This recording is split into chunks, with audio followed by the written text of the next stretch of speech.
पूर्ण ज्योति education and rehabilitation society. और आज का हमारा जो लेक्चर का टॉपिक है अंडरस्टैंडिंग लर्निंग डिसेबिलिटीज। इस टॉपिक पर व्याख्यान होगा और इस टॉपिक पर व्याख्यान देने के लिए हमारे मध्य मौजूद हैं, हमारे साथ मौजूद हैं डॉक्टर रामशंकर सक्सेना।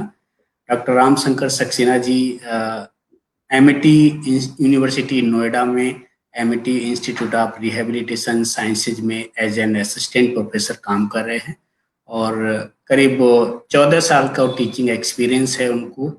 और रिसर्च पेपर पब्लिकेशन की अगर हम बात करें तो करीब तकरीबन 15 रिसर्च पेपर और बुक चैप्टर्स उनके पब्लिश हो चुके हैं। इसके साथ साथ ही बहुत से इंस्टीट्यूट्स द्वारा इनवाइटेड जो लेक्चर्स हैं उनमें भी वो भागीदारी करते रहते हैं। इस तरीके से उनका शिक्षा के क्षेत्र में, विशेष शिक्षा के क्षेत्र में लंबा अनुभव है और बहुत योगदान है। डॉक्टर रामशंकर सक्सेना जी, मैं आपका स्वागत करता हूं पूर्ण ज्योति सोसाइटी की तरफ से, अपने सभी जो दर्शक हैं उनकी तरफ से, अपनी सभी समिति के सभी सदस्यों की तरफ से। मैं आपसे आग्रह करूंगा कि आप अब जो है अपना व्याख्यान शुरू कर सकें। जी धन्यवाद सतीश जी, आपने मुझे अवसर दिया इस विषय पर बोलने के लिए पूर्ण ज्योति रिहैबिलिटेशन संस्थान की तरफ से, और मैं आपका बहुत बहुत आभारी हूँ। आप मेरे वरिष्ठ हैं हमने आपने एक ही संस्थान से शिक्षा ग्रहण करी है, आप मेरे सीनियर हैं। मैं आपको धन्यवाद देता हूँ कि आपने मुझे अवसर दिया, मैं आपका अनुज हूँ। जैसा कि आज का विषय है, सतीश सर ने बताया जैसा कि understanding learning disabilities. So learning disability यानी अधिगम अक्षमता। अधिगम अक्षमता एक ऐसा विषय है जो आज का एक काफी ज्वलंत विषय बनता जा रहा है शिक्षा के क्षेत्र में। जो दिव्यांगता के क्षेत्र में जो बच्चे हैं, जो अधिगम अक्षमता से पीड़ित हैं, वो विभिन्न प्रकार की चीजों से ग्रस्त रहते हैं। तो देखने में एक बार में हम इसको पहचान नहीं पाते। तो अधिगम अक्षमता जो है, अभी जो नया एक्ट हमारा right of person with disabilities act 2016 आया, उसमें प्रथम बार अधिसूचित हुआ है। जबकि इस क्षेत्र में जो शिक्षा के क्षेत्र के कार्यक्रम हैं, पाठ्यक्रम हैं, वो भारतीय पुनर्वास परिषद द्वारा, नई दिल्ली द्वारा काफी समय से चलाए जा रहे हैं, जिसमें बीएड और एमएड के कार्यक्रम हैं, प्रोग्राम्स हैं जो चल रहे हैं। बट जो पुराना एक्ट था, person with disabilities act, PWD act 1995, उसमें अधिगम अक्षमता सम्मिलित नहीं थी। लेकिन अब जो नया एक्ट आया है, उसमें अधिगम अक्षमता को अधिसूचित किया गया है, लिस्टेड डिसेबिलिटी है, जिससे कि अब इससे पीड़ित जो भी व्यक्ति है, छात्र छात्राएं हैं, उनको जो सरकार द्वारा अनुमोदित सुविधाएं हैं वो सारी मिल सकती हैं। तो बात करते हैं अधिगम अक्षमता की। तो जैसा कि शब्द ही है लर्निंग डिसेबिलिटी, यानी कि दो शब्दों से मिलकर बना है ये, लर्निंग और दूसरा है डिसेबिलिटी। सो जो दूसरा शब्द है लर्निंग के साथ डिसेबिलिटी, तो लर्निंग क्या है हम सभी समझते हैं। लर्निंग जो है किसी विषय वस्तु के विषय में, किसी चीज के विषय में ज्ञान प्राप्त करना, उसको समझना और उसका जो फ्यूचर सिचुएशंस हैं जो दैनिक जीवन की सिचुएशंस हैं उनमें उपयोग कर पाना। जो भी कुछ सीखा हुआ है उस ज्ञान का, उस ट्रेनिंग का, प्रशिक्षण का हम जीवन की सामान्य परिस्थितियों में उपयोग कर पाएं, यही सीखना है। और सीखना व्यवहार में परिवर्तन होता है। तो जो भी कुछ हम सीखते हैं उससे हमारे व्यवहार में परिवर्तन आता है और उसी के साथ हम उन चीजों को अपने दैनिक जीवन की समस्याओं को हल करने में, दैनिक जीवन को सफल करने में यूज करते हैं। तो दूसरा आता है डिसेबिलिटी, अक्षमता। अक्षमता क्या है? अक्षमता एक शारीरिक या मानसिक कंडीशन है, परिस्थिति है, स्थिति है, जो कि व्यक्ति के जो मूवमेंट्स हैं, जो उसके सेंसेस हैं, जो उसकी क्रियाएं हैं, उनको लिमिट कर देती है, उनको सीमित कर देती है।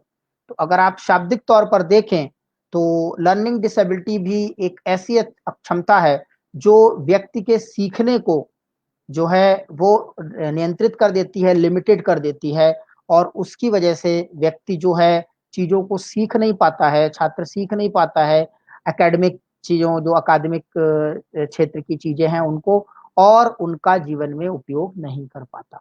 तो ये जो है शाब्दिक तौर पर देखें एक ऐसी अक्षमता जो व्यक्ति के सीखने को प्रभावित करती है, जो छात्र के सीखने को, बालक के सीखने को प्रभावित करती है, और जिसकी वजह से वो अपनी क्षमताओं के अनुरूप जो है अपना प्रदर्शन नहीं कर पाता, अपना जो अचीवमेंट लेवल है, जो उसका सीखने का स्तर है, उस तक नहीं पहुँच पाता। ये अधिगम अक्षमता है। अब देखने में तो ये सीधा-सा लगता है, लेकिन अधिगम अक्षमता जो है उसको कहीं न कहीं कुछ और शब्दों से भी अलग है। जैसे अधिगम अक्षमता जो है सीखने की समस्याओं से अलग है। जो लर्निंग प्रॉब्लम्स एक वर्ड होता है, शब्द होता है, उससे लर्निंग डिसेबिलिटी अलग है, उसको हमें अंतर उन दोनों में करना होता है। तो अधिगम अक्षमता का जो आप कहें सबसे पहले जो टर्म थी ये जो दी गई वो 1963 में सैमुअल ए किर्क द्वारा दी गई। सैमुअल ए किर्क ने लर्निंग डिसेबिलिटी टर्म को इजाद किया और यूएस में लर्निंग डिसेबिलिटी पर काफ़ी काम हुआ। उस पर उसकी परिभाषा विकसित जो हुई सबसे पहले वो यूनाइटेड स्टेट अमेरिका में हुई। हम बात करते हैं कि लर्निंग डिसेबिलिटी क्या है। तो learning disability is a developmental neuro developmental disability.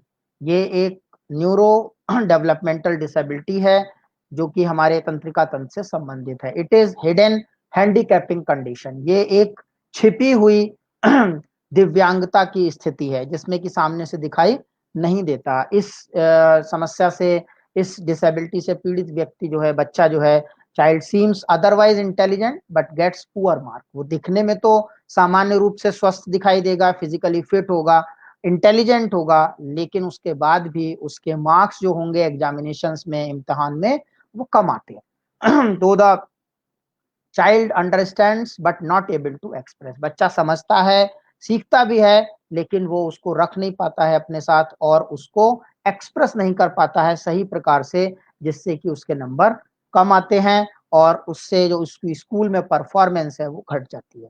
Learning disability में जो एक चीज है वो है severe discrepancy between academic achievement and intellectual ability.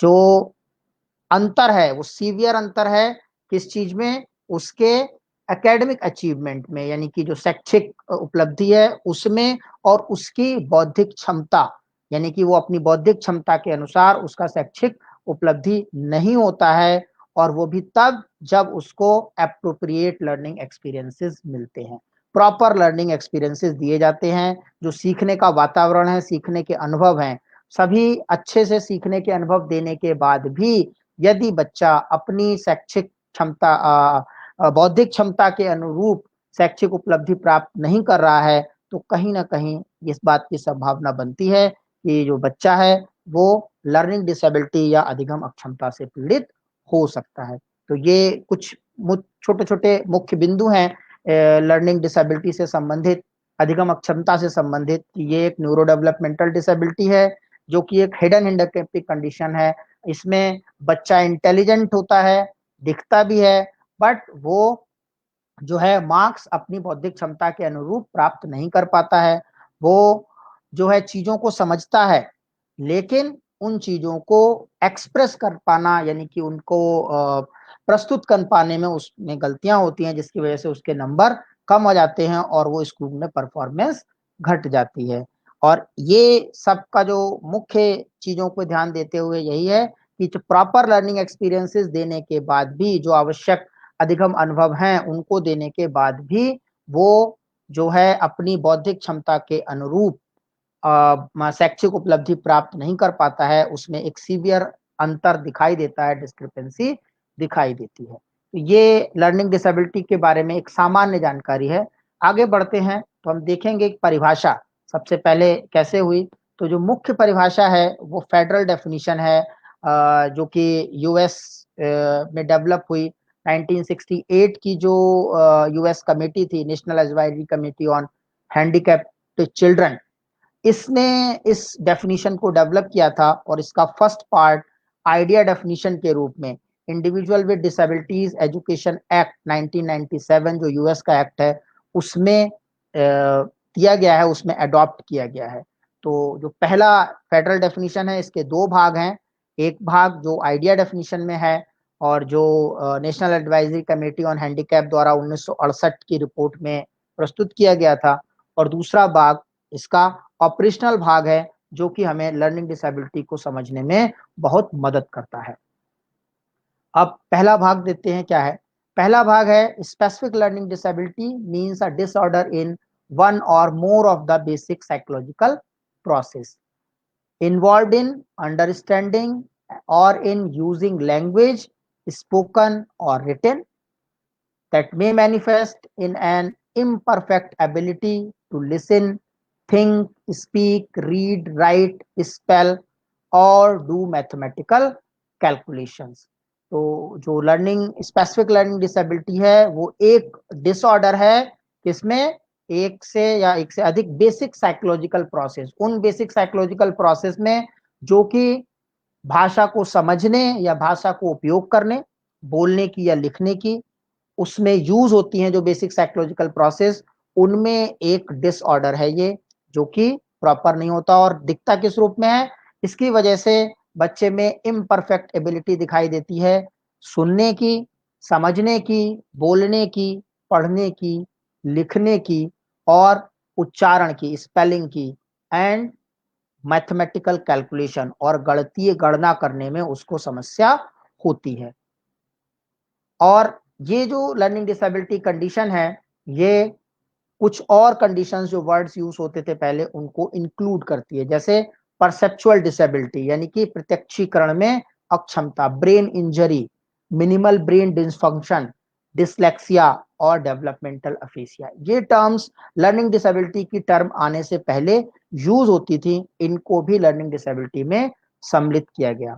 तो लर्निंग डिसेबिलिटी जो है वो बेसिक साइकोलॉजिकल प्रोसेस जो कि भाषा को समझने या उसको उपयोग करने में, बोलने या लिखने में जो हम यूज करते हैं उनका एक डिसऑर्डर है, और इसकी वजह से बच्चे में सुनने, समझने, बोलने, पढ़ने, लिखने, उच्चारण तथा गणितीय संगणना करने में समस्याएं हो सकती हैं।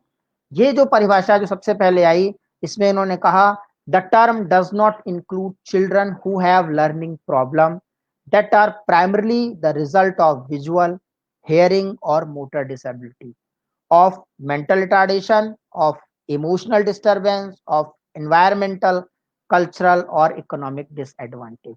इन्होंने कहा कि लर्निंग डिसेबिलिटी में हम उन बच्चों को इंक्लूड नहीं करेंगे जिनकी समस्या, सीखने की समस्या प्राइमरी रिजल्ट है किस चीज का, देखने की समस्या का, सुनने की समस्या का, अंग संचालन की अक्षमता का, या मानसिक मंदता का, या संवेगात्मक डिस्टरबेंस का, या पर्यावरण, कल्चरल और आर्थिक डिसएडवांटेज का। अगर इस वजह से, किसी वजह से बच्चों को सीखने में समस्या है तो वो बच्चे लर्निंग डिसेबिलिटी की कैटेगरी में नहीं आएंगे। यानी कि जो बच्चे देख नहीं पा रहे हैं उसकी वजह से अगर उनकी सीखने में समस्या आ रही है तो वो लर्निंग डिसेबिलिटी की कैटेगरी में नहीं आएंगे।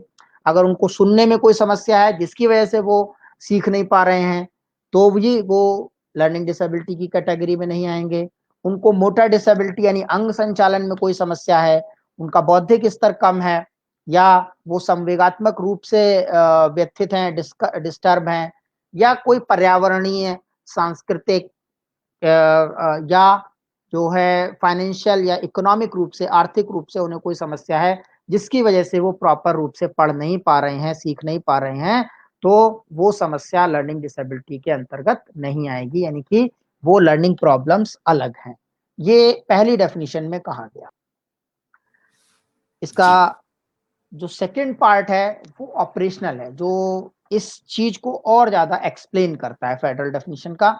और ये सेकंड पार्ट कहता है कि students has a specific learning disability if, student को स्पेसिफिक लर्निंग डिसेबिलिटी हो सकती है यदि the student does not achieve at proper age and ability level in one or more specific area when provided with appropriate learning experiences.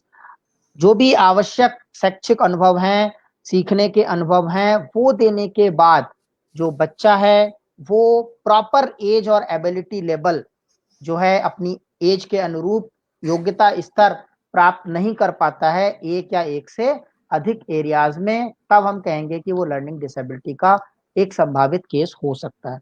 और वो area कौन कौन से हैं?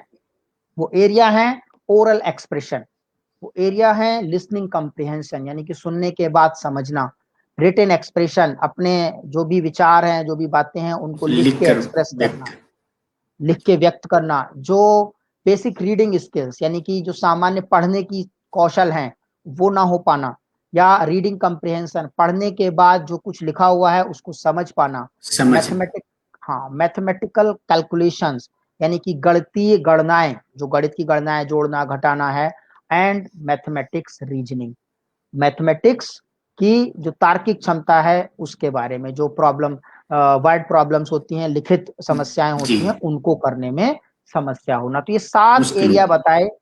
अगर बच्चा अपनी एज के अनुरूप इन 7 एरिया में योग्यता स्तर को प्राप्त नहीं कर पाता है प्रॉपर लर्निंग एक्सपीरियंसेस देने के बाद, तब हम उसको लर्निंग डिसेबिलिटी के लिए संभावित केस कह सकते हैं। तब हम ये अनुमान कह सकते हैं कि हाँ उस बच्चे में लर्निंग डिसेबिलिटी की समस्या हो सकती है।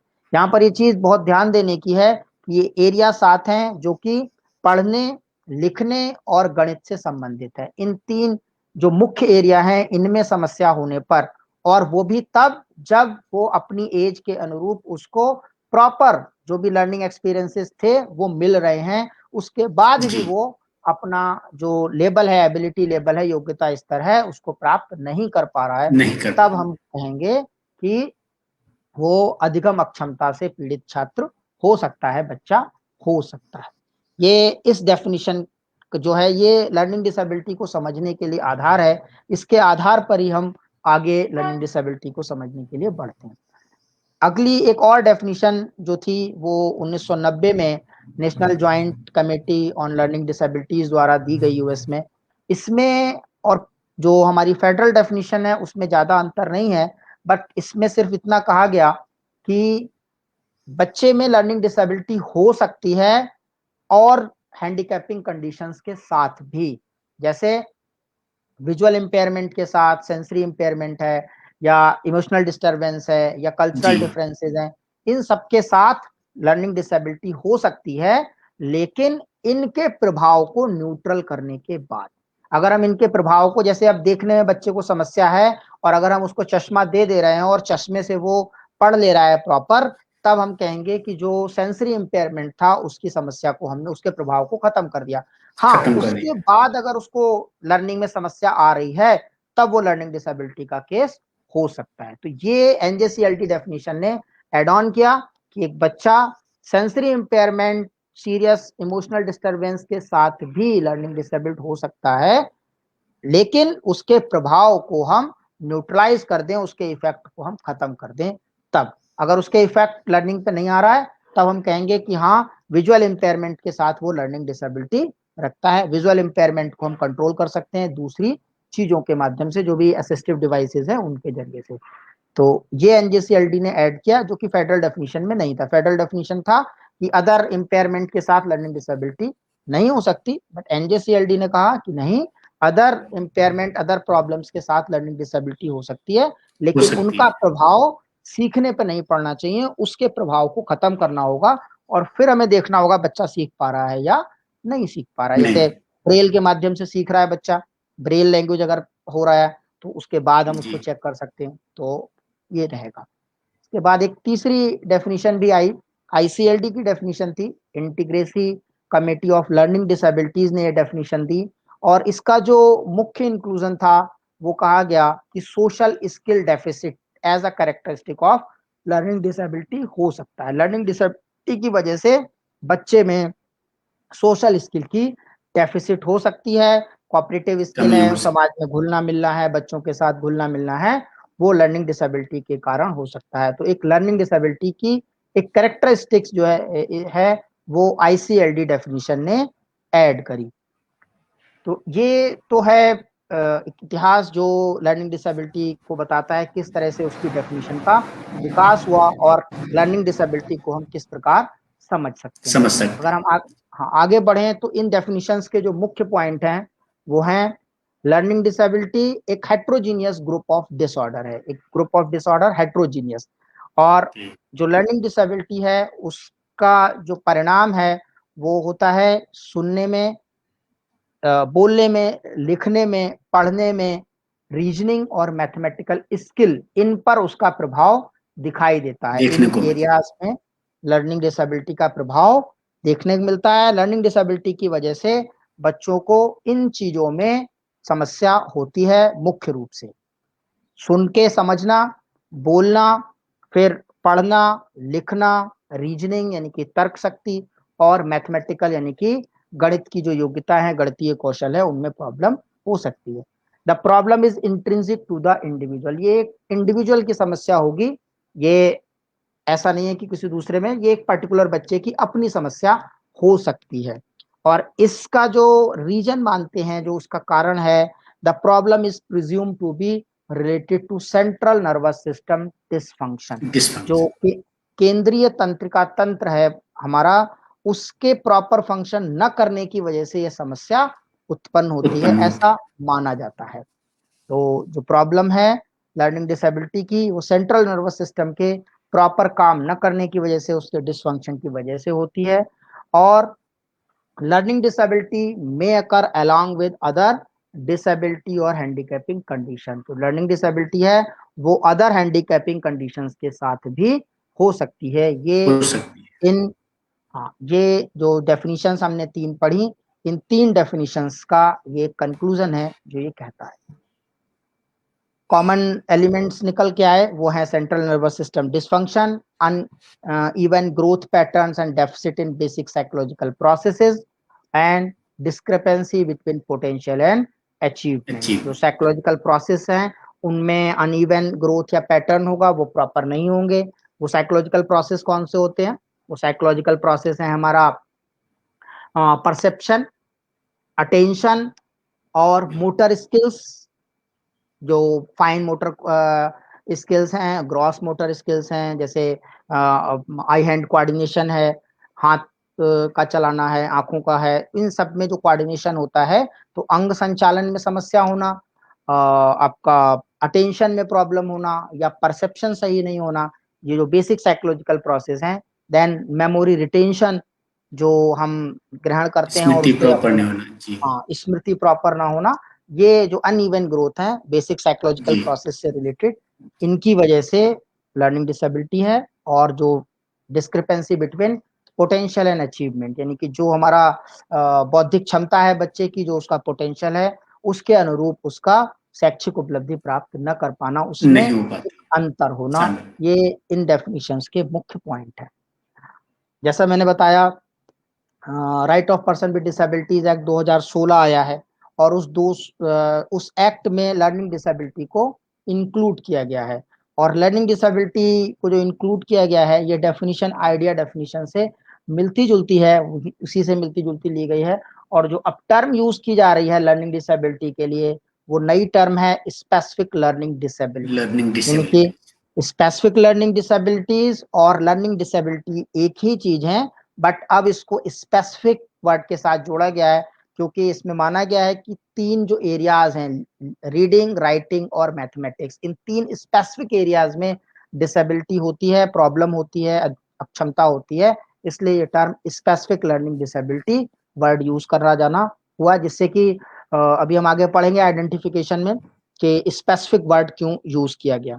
So specific learning disability means a heterogeneous group of conditions wherein there is a deficit in processing language, spoken or written, that may manifest itself as a difficulty to comprehend, speak, read, write, spell, or to do mathematical calculation, and includes such conditions as perceptual disabilities, dyslexia, dysgraphia, dyscalculia, dyspraxia, developmental aphasia, ये types of learning disabilities में आते हैं। तो ये जो है हमने federal definition का जो फर्स्ट पार्ट पढ़ा उसी का एक हिस्सा बिल्कुल है। और ये आज की डेट में लर्निंग डिसेबिलिटी एक लिस्टेड डिसेबिलिटी है इंडिया के अंदर, इस एक्ट के द्वारा, आरपीडब्ल्यूडी एक्ट 2016 के माध्यम से। तो ये तो परिभाषा हुई जो हमने समझी, जिसके माध्यम से हम लर्निंग डिसेबिलिटी को समझ सकते हैं कि लर्निंग डिसेबिलिटी क्या है। मुख्य चीजें यही हैं कि प्रॉपर लर्निंग एक्सपीरियंसेस मिलने चाहिए, और बौद्धिक क्षमता जो है वो नॉर्मल होनी चाहिए, और बौद्धिक क्षमता के अनुरूप बच्चा जब अचीवमेंट नहीं कर पाता है, शैक्षिक उपलब्धि प्राप्त नहीं करता है, तब हम कहते हैं, वो भी प्रॉपर लर्निंग एक्सपीरियंसेस देने के बाद, तब हम कह सकते हैं कि हाँ ये एक suspected case of learning disability है। हो सकता है। लर्निंग डिसेबिलिटी की वजह से क्या होता है? लर्निंग डिसेबिलिटी की वजह से जो नॉर्मल हम देखने में आया है, नॉर्मली सामान्य तौर पे क्या है कि चाइल्ड को हम इनकरेक्टली लेबल करते हैं, ये लेजी है, ये डल है, ये स्टूपिड है, जबकि वो लर्निंग डिसेबिलिटी से पीड़ित होता है। चाइल्ड में स्लो डाउन आफ्टर 5th और 6th स्टैंडर्ड, 5वें और 6ठे स्टैंडर्ड के बाद वो स्लो डाउन होता है, क्योंकि जैसे जैसे उसका शैक्षिक बोझ बढ़ता जाता है, एकेडमिक का कठिनाई स्तर बढ़ेगा, कोर्स बढ़ता वो, है। जी। हाँ, उस पे बोझ बढ़ने के बाद वो उसके साथ कोप अप नहीं कर पाता, उसके साथ समायोजन नहीं कर पाता, और वो धीरे धीरे पिछड़ने लगता है। क्योंकि लर्निंग डिसेबिलिटी जो है वो एक एकेडमिक डिसेबिलिटी है। हम मानते हैं कि 3 साल के बाद बच्चा 4 साल के बाद स्कूल जाना शुरू करता है, फर्स्ट ग्रेड से सेकंड ग्रेड तक, तो 2 3 फर्स्ट ग्रेड में, सेकंड ग्रेड में, थर्ड ग्रेड में वो शब्दों को पढ़ना सीखता है, फिर सेंटेंस पढ़ना सीखता है। तो 3 4 साल तो उसको इसी में निकल जाते हैं। तो जब वो उससे जी। आगे पढ़ना शुरू करता है, तब लगता है कि हाँ ये एकेडमिकली पिछड़ने लगा है, तब समझ में आता है कि जरूर कुछ ना कुछ गड़बड़ है, और फिर हम उसका आकलन शुरू करते हैं। तो जो अभी टूल्स अवेलेबल हैं असेसमेंट के लिए, वो 8 साल के बाद ही हम ये कह पाते हैं कि ये बच्चा लर्निंग डिसेबिलिटी में है, मतलब टेस्टिंग उससे पहले संभव नहीं होती। नहीं। क्योंकि जब बच्चा 2 साल अपने जो भी उसका स्तर है उससे 2 साल पीछे होने लगता है, उसके लेवल के अनुसार परफॉर्म नहीं करता है, जैसे बच्चा 5th में है और वो 3rd के लेवल पे, 2nd के लेवल का जो कोर्स है, जो कंटेंट है, एकेडमिक्स है, उसको नहीं कर पाएगा, तब कहेंगे कि हाँ ये कुछ ना कुछ गड़बड़ है, सारी सुविधाएं देने के बाद भी वो नहीं सीख पा रहा है, तो कहीं ना कहीं लर्निंग डिसेबिलिटी की कोई संभावना हो सकती है। इसकी वजह से, लर्निंग डिसेबिलिटी की वजह से जो है उसकी परफॉर्मेंस गिर जाती है, और उसकी वजह से वो डिप्रेशन में, एंजाइटी में जाने लगता है।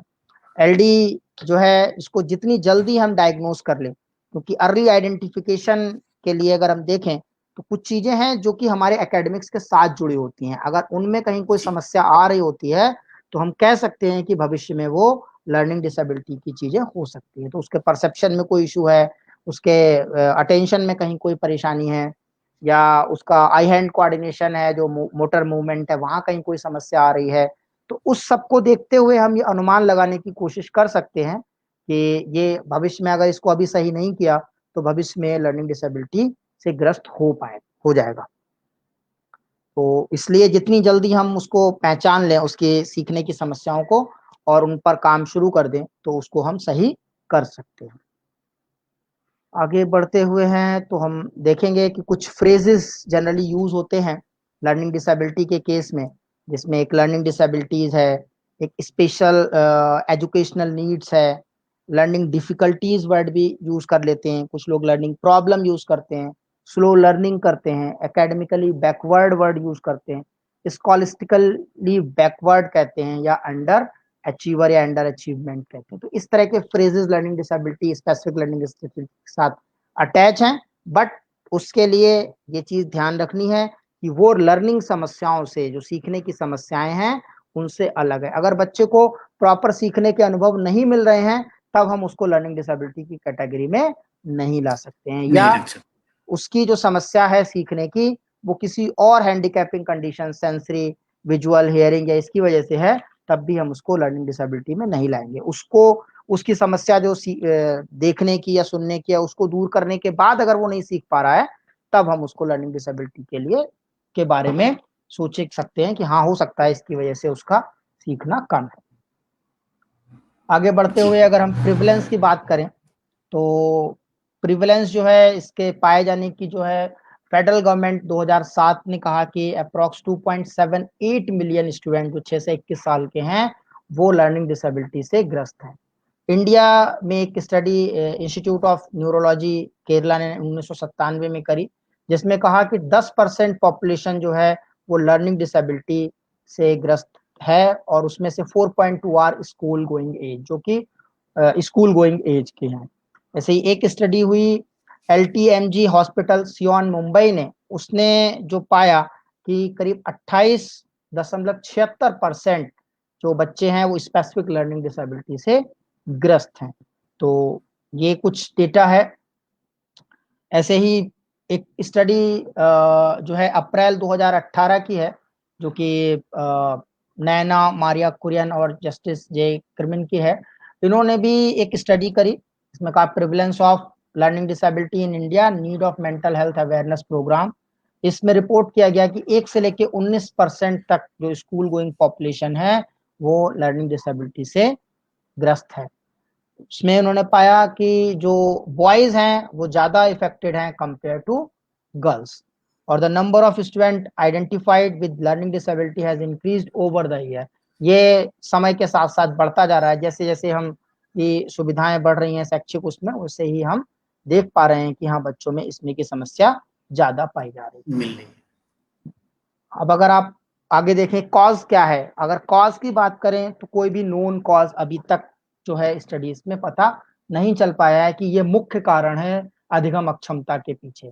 वही जो विकलांगता के दिव्यांगता के कारण है, उन्हीं कारणों को हम यहाँ भी मान के चलते हैं कि जो कारण हो सकते हैं उनमें जेनेटिक फैक्टर्स हैं, कि जेनेटिकली हो सकता है मदर फादर से जो जीन्स की वजह से आता है, क्रोमोसोम के वहां कोई अप्रभावी जीन है जो इस समय बच्चे में आके प्रभावी हो जाता है, उसकी वजह से उसे सीखने में कोई समस्या हो। इसी तरह कठिनाई कुछ होती मेडिकल कॉज हैं, प्रीनेटल कॉज जिस हैं, जैसे ड्रग्स का सेवन है, अल्कोहल का सेवन है, मदर का माल न्यूट्रिशन है, या मीजल्स और रूबेला जैसी बीमारियां हैं, या बच्चे को बहुत तेज बुखार है जिससे कि उसके मस्तिष्क पे असर पड़े, सेंट्रल नर्वस सिस्टम पर असर पड़े, तो उसकी सीखने में कोई समस्या उत्पन्न हो जाए, ये अनुमान लगाते हैं। ऐसे ही पेरिनेटल कॉज है कि बर्थ के समय ऑक्सीजन की कमी हो जाना, या बर्थ के समय ब्रेन जी। इंजरी हो जाना किसी तरह से, इससे भी लर्निंग डिसेबिलिटी, क्योंकि मस्तिष्क से ही संबंधित है, तो अगर मस्तिष्क में चोट लग जाएगी तो इससे भी लर्निंग डिसेबिलिटी होने की संभावना रहती है। बढ़ ऐसे ही जाएगी। Postnatal biochemical causes like blood sugar है, एलर्जी है किसी प्रकार की, तो इनसे भी लर्निंग डिसेबिलिटी की संभावना है। इन्वायरमेंटल और सोशल फैक्टर्स, जैसे बच्चों को पढ़ने का प्रॉपर जो है इन्वायरमेंट नहीं दिया जा रहा है, जो उन्हें सीखने का वातावरण चाहिए, वो सब चीजें अगर वो नहीं मिल रही हैं तो भी किसी न किसी वजह से उनको अगर देर से चीजें सीखने को मिलेंगी, उम्र बढ़ती जाएगी, तो भी वो कहीं ना कहीं सीखने को प्रभावित करेगी। तो न्यूरोबायोलॉजिकल कॉज जो कहते हैं कि जो ब्रेन किस तरह से वर्क करता है, नर्वस सिस्टम, इन दोनों के बीच जो कोलैबोरेशन होता है, अगर वो प्रॉपर काम नहीं कर रहा है तो भी जी। जो है लर्निंग डिसेबिलिटी की समस्या उत्पन्न हो सकती है। तो ये कुछ कारण, मेन कारण तो अभी तक ज्ञात नहीं हो पाया है, रिसर्चेस जो हैं वो शोध जारी हैं, और शायद कुछ जल्दी ही मिले जिसमें पता चले कि लर्निंग डिसेबिलिटी का मुख्य कारण क्या है। मगर फिर भी जो अन्य दिव्यांगताओं के कारण हैं उनसे मिलते जुलते यहाँ पर भी अनुमान लगाते हैं कि हाँ अधिगम अक्षमता के पीछे भी ऐसे ही कारण हो सकते इसी हैं। तरीके के कारण। जी। अब बात करते हैं कि हम इसकी पहचान कैसे करें, डायग्नोसिस लर्निंग डिसेबिलिटी की। तो जो जितनी भी लर्निंग प्रॉब्लम्स हैं, मैंने पहले भी कहा कि सभी सीखने की समस्याएं लर्निंग डिसेबिलिटी से संबंधित नहीं है। बहुत सारे बच्चे जो होते हैं जो थोड़ा स्लो सीखते हैं, लेकिन धीरे धीरे कोप अप कर जाते हैं और वो सीखने लगते हैं। तो चूंकि इंडिविजुअल डिफरेंसेस हैं, नेचुरल डिफरेंसेस हैं, इसकी वजह से उनके विकास की दर अलग अलग होती है, उनमें जो शारीरिक डेवलपमेंट है वो स्लो होगा, उसी प्रकार उनके सीखने की दर भी अलग अलग हो सकती है। ऐसे ही तो लर्निंग डिसेबिलिटी में सिंपल भी डिलेड इन मैचुरेशन। तो कभी कभी क्या था, शुरू में लगता है कि हाँ बच्चा नहीं सीख पा रहा, लेकिन धीरे धीरे वो सीखने लगता है, क्योंकि वो जैसे ही मैचुरेशन की तरफ बढ़ता है, थोड़ा उसका शारीरिक विकास होता है, बौद्धिक विकास होता है, तो वो सीखने लगता है। उसको प्रॉपर अगर एक्सपीरियंसेस मिल रहे हैं, सीखने के अनुभव मिल रहे हैं, तो वो आगे बढ़ जाएगा। तो सारी जो सीखने की समस्याएं हैं वो लर्निंग डिसेबिलिटीज में नहीं आती हैं। लर्निंग डिसेबिलिटी का जो डायग्नोसिस है वो हम DSM-5 जो है एक diagnostic and statistical manual for mental disorder करके एक डॉक्यूमेंट है, इसका 5th एडिशन की मैं बात कर रहा हूँ। ये अमेरिकन साइकेट्रिक एसोसिएशन द्वारा निर्गत है, जिसमें कि SLD को स्पेसिफिक लर्निंग डिसऑर्डर टर्म के साथ वो बात करते हैं, स्पेसिफिक लर्निंग डिसेबिलिटी नहीं कहते हैं। तो इसका जो 5th एडिशन है DSM-5 diagnostic and statistical manual for mental disorder का 5th एडिशन है। इसमें SLD के बारे में बताया गया है और इसमें उन्होंने जो पुरानी चीजों हमने डेफिनेशंस में पढ़ी उसमें 2 मुख्य चेंज बताए।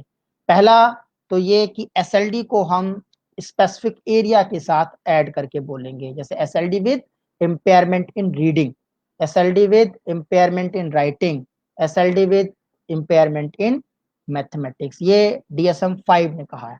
और एक कंडीशन जो हम मैच करते थे कि जो IQ लेवल है, IQ अचीवमेंट डिस्क्रिपेंसी, इसको इन्होंने 4 क्राइटेरिया दिए हैं, उससे रिप्लेस किया है। उन्होंने कहा कि ये 4 क्राइटेरिया जो हैं, इसमें अगर कुछ है तो उसके आधार पर हम ये जो IQ और अचीवमेंट की डिस्क्रिपेंसी है इसकी बात करके ये 4 क्राइटेरिया की बात करते हैं। अगर ये 4 क्राइटेरिया जो है वो फुलफिल हो रहे हैं तब हम उसको लर्निंग डिसेबिलिटी के केस के रूप में स्टडी के लिए आगे ले जाएंगे। तो पहला क्राइटेरिया क्या है? पहला क्राइटेरिया है कि ये जो 6 कैरेक्टरिस्टिक्स लिखे हुए हैं इनमें से कोई एक 6 महीने तक बना रहे, और वो भी तब जब उसको प्रॉपर एक्स्ट्रा हेल्प दी जा रही है, टारगेटेड इंस्ट्रक्शंस दिए जा रहे हैं, यानी कि एक्स्ट्रा टीचिंग की जा रही है, एक्स्ट्रा एक्सपीरियंसेस दिए जा रहे हैं, उसको प्रॉपर हेल्प दी जा रही है। उसके बाद भी इन 6 सिम्टम्स में से जो लर्निंग डिफिकल्टी के हैं कोई एक जो है वो बना रहे, तब आप उसको लर्निंग डिसेबिलिटी का एक संभावित केस, संभावित बच्चा कह सकते हैं। और वो 6 चीजें क्या हैं? इनएक्यूरेट और slow and effortful word reading, यानी कि पढ़ने में उसको मेहनत लगती है, बहुत इनएक्यूरेट है, धीरे धीरे पढ़ता है और बहुत मेहनत लगा के वो पढ़ पा रहा है, उसमें सुधार 6 महीने तक नहीं दिख रहा है। Difficulty in understanding the meaning of what is read, उसने क्या पढ़ा उसको समझने में उसको परेशानी होती है, वो पढ़े हुए को समझ नहीं पा रहा है, वो वर्ड तो पढ़ ले रहा है बट इसका क्या अर्थ है उसको कंप्रीहेंड नहीं कर पा रहा। डिफिकल्टी इन स्पेलिंग, जो स्पेलिंग बच्चे पढ़ लेते हैं, याद कर लेते हैं, रीड कर लेते हैं, वो उसको समस्या होती है उसमें। उसको खुद से लिखने को दिया जाए रिटन एक्सप्रेशन तो अपने आप वो लिख नहीं पा रहा है, उसको सहायता देने के बाद भी वो सेंटेंस फॉर्म में शब्दों को सही से नहीं लिख पा रहा है। Difficulty in mastering number sense, जो नंबर्स होते हैं 1 2 3 4 गिनती, नंबर फैक्ट्स और कैलकुलेशन, उनको करने में उसको समस्या आ रही है, वो उसमें मास्टरी नहीं कर पा रहा है। अगर उससे कहते हैं जाओ 4 ग्लास ले आओ, तो वो 4 क्या होता है उसको समझने में उसको समस्या आ रही है, और कई बार सिखाने के बाद भी, बहुत बार सिखाने के बाद भी ये समस्या बनी हुई है। And difficulty in mathematical reasoning, जो मैथमेटिकल रीजनिंग करते हैं, छोटा बड़ा और लंबा चौड़ा, इस तरह के बहुत सारी जो रीजनिंग्स होती हैं मैथमेटिकल, गणितीय तर्क शक्ति, उसमें भी उसको समस्या होती है। वर्ड प्रॉब्लम्स हैं, कि एक बच्चे के पास 10 पेन थे, उसने 10 पेन दूसरे से ले लिए, अब उसके पास कितने पेन हो गए, या तुम्हारे पास 10 रुपए हैं, 10 रुपए तुम्हें मैं और देता हूँ, तुम्हारे पास कितने रुपए हो जाएंगे। तो इस तरह की जो चीजें हैं जो सामान्य भाषा में होती हैं उनको करने में उसको समस्या आ रही है, तो वो लर्निंग डिसेबिलिटी की उसमें जा सकता है। तो ये है कि ये जो 6 सिम्टम है इनमें से कोई एक जो है 6 महीने तक बना रहे, जबकि उसको प्रॉपर इनको सही करने के लिए जो है इंटरवेंशन दिया जा रहा है, उसको इंस्ट्रक्शन दी जा रही है और सहायता की जा रही है, उसके बाद भी बने रहें। दूसरा है उन कैरेक्टरिस्टिक्स को का मेजर करना जो कि उसकी एकेडमिक स्किल्स को प्रभावित कर रही हैं, और उन एकेडमिक स्किल वो भी कब, किस एज तक? दोज एक्सपेक्टेड फॉर एज 5, जो 5 साल की उम्र में उम्मीद की जाती है कि ये चीजें डेवलप हो जानी चाहिए, बट वो स्किल्स डेवलप नहीं हो पा रही हैं और वो स्किल्स उसकी एकेडमिक चीजों को प्रभावित कर रही हैं, जिसकी वजह से उसका एकेडमिक और एवरीडे एक्टिविटीज जो हैं वो प्रभावित हो रही हैं। तो इनका मेजरमेंट करना होगा। इसके बाद है as refer to as at one set of problem, की जो स्कूल एज है वो उस एज में चीजों को सीख पा रहा है, नहीं सीख पा रहा है, किस एज पर, जैसे 5 साल तक जो चीजें आ जानी चाहिए, उसके बाद आगे कितना बढ़ रहा है। एंड डिसऑर्डर्स, तो जो और डिसऑर्डर हैं, कोई और डिसऑर्डर तो नहीं है, जैसे इंटेलेक्चुअल डिसेबिलिटी, अनकरेक्टेड ऑडिटरी और विजुअल एक्टिविटी प्रॉब्लम, और अदर मेंटल और न्यूरोलॉजिकल डिसऑर्डर, कोई और डिसऑर्डर ना हो या कोई एडवर्स कंडीशन ना हो, अगर ये है तो इनको आप रूल आउट कर दें। इतना करने के बाद अगर उसकी समस्या बनी हुई है, तब वो लर्निंग डिसेबिलिटी के डिटेल्ड असेसमेंट के लिए, आकलन के लिए आगे भेजा जाएगा। तो ये तो बात हुई उसके आइडेंटिफिकेशन की, कि हम कैसे आइडेंटिफिकेशन कर सकते हैं। इसके लिए जो है सामान्य लक्षणों को देख के, सामान्य जो उसके लक्षण हैं, व्यवहार हैं, उसको देख के शिक्षक या माता पिता उसके बारे में उसको साइकोलॉजिस्ट के पास रेफर करा सकते हैं, और डिटेल्ड उसका जो क्या कहते हैं, विस्तृत एनालिसिस जांच है। की जा सकती है। विस्तृत जांच के आधार पर कि उसको लर्निंग डिसेबिलिटी की समस्या है या नहीं है, उसका उसकी पहचान की जा सकती है। यस। अब इन्हीं क्रम में कुछ कैरेक्टरिस्टिक्स थे जिनके आधार पर हम अनुमान लगाने का प्रयास कर सकते हैं। तो लर्नर 2000 ने 9 कैरेक्टरिस्टिक्स जो सीखने के और व्यवहार से संबंधित हैं एक व्यक्ति के, लर्निंग डिसेबिलिटीज वाले के, वो बताए हैं। वो हैं डिसऑर्डर ऑफ अटेंशन, यानी कि जो अटेंशन है उसमें डिसऑर्डर होना, प्रॉपर अटेंशन ना होना। रीडिंग डिफिकल्टीज, पढ़ ना पाना सही से। पुअर मोटर एबिलिटीज, जो अंग संचालन है वो प्रॉपर नहीं होना। रिटन लैंग्वेज डिफिकल्टीज, अगर उसको लिखने को दिया है तो वो लिख नहीं पा रहा है। ओरल लैंग्वेज डिफिकल्टीज, शब्दों का सही प्रकार से चयन करके उनको बोलना। Social skill deficit, psychological process deficit, जो मनोवैज्ञानिक प्रोसेस हम करते हैं, हमने बताया प्रत्यक्षीकरण है, आपका स्मृति है, अटेंशन है, इन सब चीज़ों में उसकी कोई समस्या होना। क्वांटिटेटिव डिसऑर्डर, यानी कि जो अंक गणतीय क्षमता है, गणन की क्षमता है, उसमें समस्या है। और इंफॉर्मेशन प्रोसेसिंग प्रॉब्लम, जो इंफॉर्मेशन उसको दी गई है उसमें से अपने काम की चीज को निकालना, अनुमान लगाना, ये समस्याएं हैं। अगर ये 9 कैरेक्टरिस्टिक्स जो लक्षण हम देख रहे हैं, इनमें से कुछ बच्चे में दिखते हैं, 5 साल से ज्यादा उम्र के बच्चे में दिखते हैं, तब आप कह सकते हो कि हाँ, हो सकता है उसको लर्निंग डिसेबिलिटी की लर्निंग समस्या हो। इसी तरह से इसी को हम इस पिक्चर फॉर्म में समझ सकते हैं, एरियाज ऑफ डिफिकल्टी, कि लर्निंग डिसेबिलिटी के बच्चे के साथ क्या समस्याएं हो सकती हैं। उसकी मेमोरी की समस्या हो सकती है, सुन के उसको समझने में समस्या हो सकती है, उसको शब्दों का अभाव हो सकता है बोलने के लिए, पढ़ने में समस्या है, राइटिंग में समस्या है। देन मैथमेटिक्स, गणित है, उसमें समस्या है। सोशल स्किल, सामाजिक जो कौशल हैं उनमें समस्या है, हो सकती है। या कंप्रिहेंशन, जो भी कुछ हम वो पढ़ रहा है या सुन रहा है उसको समझ लेना, उसका अर्थ निकालने में हो सकती है। मोटर स्किल्स, अंग संचालन, क्योंकि लिखने का काम जो है वो, राइटिंग का जो है वो हाथों के कलाई है और उंगलियां हैं उनके मूवमेंट के साथ रहता है, तो हो सकता है कि उसकी प्रॉपर राइटिंग ना हो पाए क्योंकि अंग संचालन नहीं है। ऐसे ही जो हम काम करते हैं उसमें आई हैंड कोऑर्डिनेशन, यानी आंखों के साथ हाथ का संचालन है, इसके बीच एक कोऑर्डिनेशन रहता है, एक समन्वय रहता है, तो वो अगर नहीं है तो भी हो सकता है उसकी एकेडमिक्स में प्रॉब्लम आए।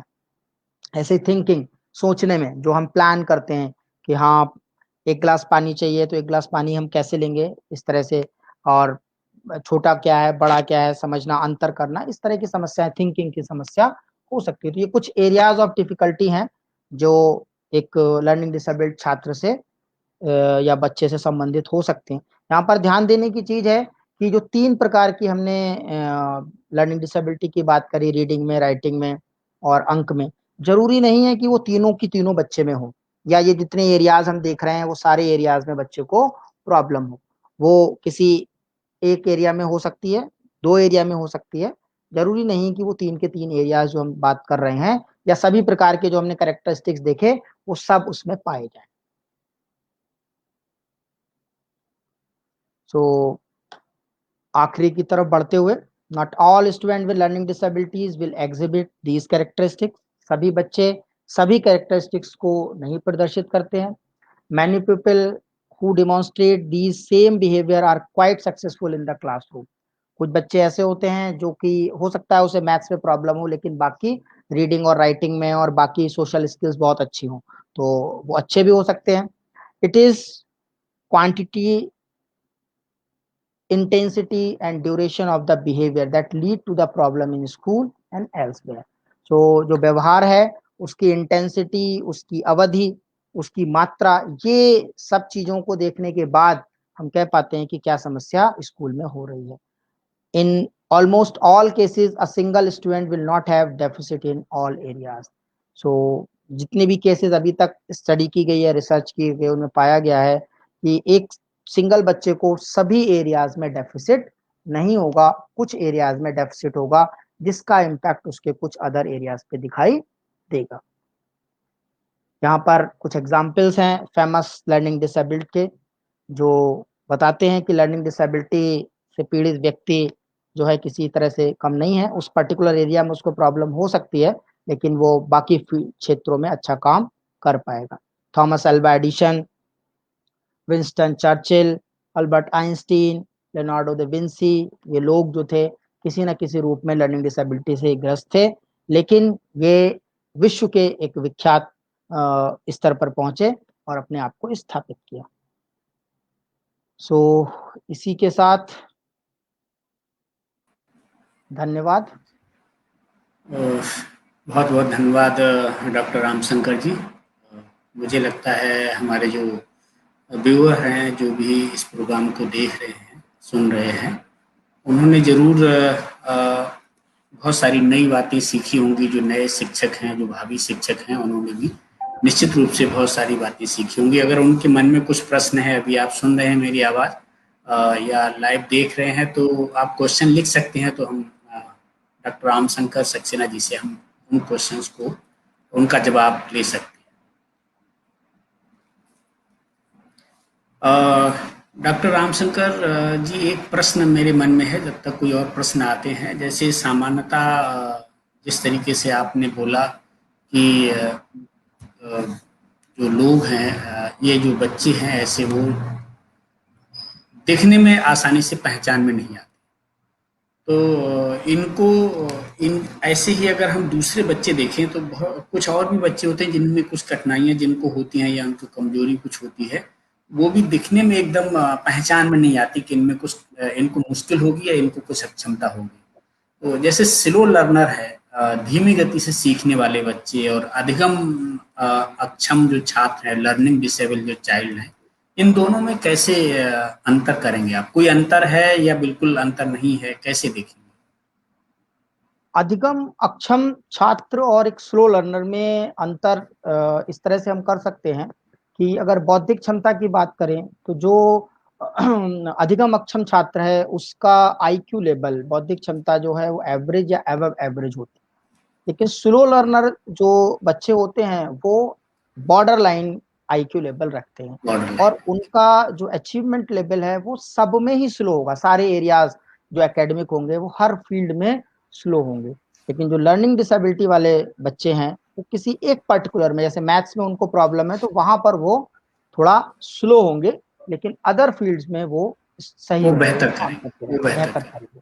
तो ये फर्क है, मतलब आईक्यू लेवल जो एलडी बच्चा है, लर्निंग डिसेबल्ड बच्चे हैं, उनका जो है एवरेज और अबव एवरेज होगा, लेकिन जो स्लो ओके। लर्नर है वो बॉर्डर लाइन आईक्यू लेवल में पाए जाते हैं, 90 से 110 के बीच में रहेगा।